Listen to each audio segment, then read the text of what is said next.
नाही, आता ते काय झालेलं आहे त्या प्रकरणाचा पुरेपूर मला सुद्धा माहिती नाहीये, परंतु मंत्रालयामध्ये अशा प्रकारचं जर कोणी लाचखोरी करत असेल तर त्यांच्यावर कारवाई होणे गरजेचं आहे. आता ते ऑडिओ क्लिप तपासावं लागेल, परंतु आता जे काही परवानग्या देण्यात आलेल्या आहे याची सुद्धा तपासणी आता शासन स्तरावर केली जाते आणि याच्यामध्ये जो कोणी गुन्हेगार आढळेल त्यांच्यावर सुद्धा कारवाई केली जाणार. आता ह्या सर्व गोष्टी ज्या आहेत या तपासाचा भाग आहे. जो पण तपास पूर्ण होत नाही त्याच्यावर भाष्य करणं योग्य नाही.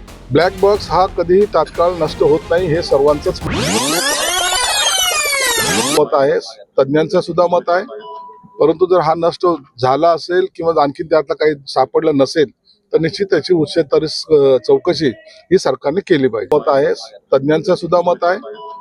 चर्चा हे 5 वर्ष चालू असतात, त्याला इतकं महत्व देण्याचं कारण नाही. या सर्व रोहित पवारांनी केलेल्या आरोपाची चौकशी शासन स्तरावर केली जाईल. वेगवेगळ्या एजन्सी आहेत त्यांची चौकशी केली जाईल. त्या चौकशीमध्ये जर काही आणखीन काही तुम्हाला जर आपल्याकडे माहिती असेल तर ती दिली पाहिजे आणि सखोल चौकशी करून जर खरंच घातपात असेल तर त्याच्याबद्दलचा गांभीर्याने घेऊन जो कोणी याला कारणीभूत असेल त्याच्यावर कारवाई झाली पाहिजे. जरांगेंचं आणि मुंडेंचं हे जे काही रोजचा जे काही एकमेकावर आरोप प्रत्यारोप असतात ते निश्चित सरकार याची दखल घेत असते आणि त्या पद्धतीने ते चौकशी सुद्धा करते. चौकशी ही अत्यंत VIP असलेला अजितदादा आहे, म्हणून चौकशीमध्ये कोणताही बारकावे राहू नयेत, कोणती उणीव राहू नये ही सरकारची भूमिका आहे. म्हणून सरकार त्या पद्धतीने तपास करत आहे. नाही, असं काही नसतं. जेव्हा त्याची एक कमिटी असते, हे कमिटी निर्णय घेत असते कुणाच्या जीविताला धोका आहे कुणाला नाहीये आणि त्या पद्धतीने ते सुरक्षा प्रदान करतात.